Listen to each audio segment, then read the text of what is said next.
Dans cette vidéo, on va montrer comment, pour les patients qui ne sont pas inclus, les patients non inclus, on peut aussi les gérer dans le registre de non inclus. Donc, on a commencé par voir comment on ajoute un nouveau patient, celui qui est inclus ou non inclus. Comment on va, pour un petit rappel, si le patient il est majeur, il sait lire, mais il ne parle pas une des langues de l'application. Voilà, on ne le trouve pas ici, donc ça reste sur le nom. On peut toujours l'ajouter. Mais là, par contre, c'est un patient qui n'est pas inclus. Son identifiant, il est là. Et on peut lui proposer le TROD comme d'habitude, renseigner les résultats dans AIDA d'une manière anonyme. Ce registre, il est fait pour l'OFI.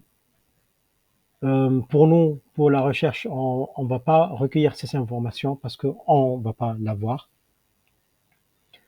Par contre, vous pouvez toujours écrire les lettres de l'identifiant non inclus sur le dossier patient. Comme ça vous aide pour vous, pour compter les TROD pour les patients qui ne sont pas inclus dans APD, mais vous pouvez aussi renseigner les résultats.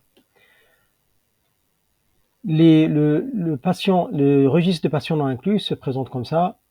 Ils sont tous au début des patients avec des informations à compléter parce qu'on n'a pas encore accédé.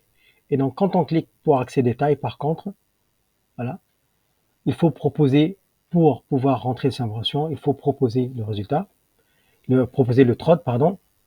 Et donc, on va dire, est-ce qu'on va proposer le TROD de la façon normale? Vous allez proposer en lui parlant sa langue ou en lui passant les informations imprimées, c'est que vous faites normalement.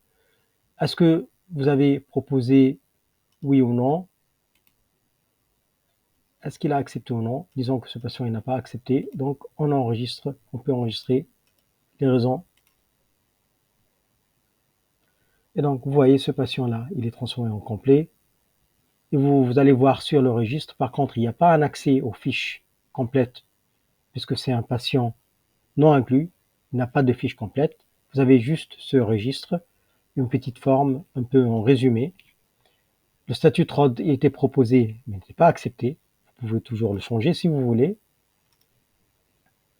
en cliquant sur le petit stylo. Le résultat TROD, on ne peut pas le renseigner parce qu'il n'a pas accepté.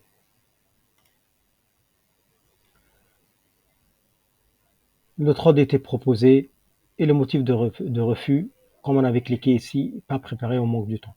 Est-ce qu'on peut changer son statut? Oui, on peut cliquer sur le petit stylo et là, on revient que oui, on a proposé, mais cette fois-ci, il a accepté. Comme vous voyez, ces informations restent à compléter parce que il a accepté, mais on n'a pas encore renseigné les résultats TROD. Mais par contre, il n'y a pas le petit point d'exclamation. Le petit point d'exclamation, celui-là, c'est pour montrer que c'est un nouveau patient. C'est comme dans le registre de patients inclus, où c'est marqué nouveau patient. Donc là, pour les résultats de TROD, là, on peut les renseigner.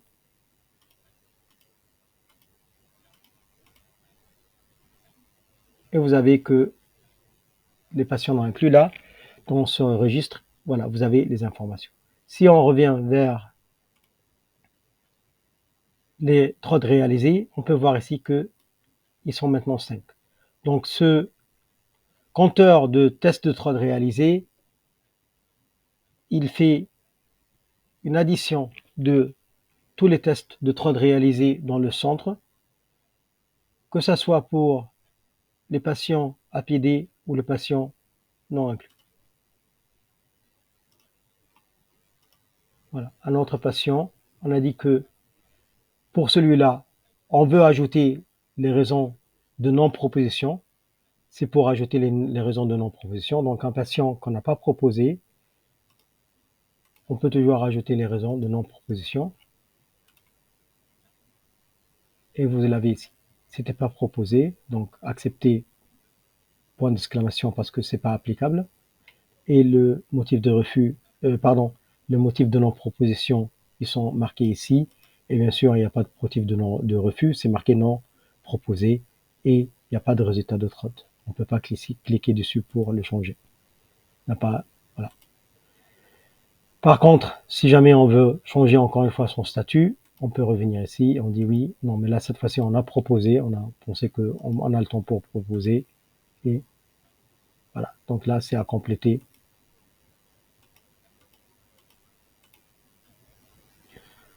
Donc le registre pour gérer les patients non inclus, c'est justement pour l'OFI, pour vous, pour les soignants. On ne garde pas les informations du patient, puisque c'est pas un patient inclus, donc nous, l'application, elle ne garde pas ces informations, mais par contre, c'est comme un petit compteur pour vous pour les résultats. Vous pouvez toujours revenir à n'importe quel patient, vous regardez son numéro d'OFI, chez vous, vous allez marquer à côté l'identifiant AIDA et vous avez les informations ici. Ce petit registre a été créé parce que justement, on nous a expliqué que le throat screen était utilisé pour compter comme compteur de résultats positifs et négatifs. Donc, vous pouvez toujours utiliser celui-là.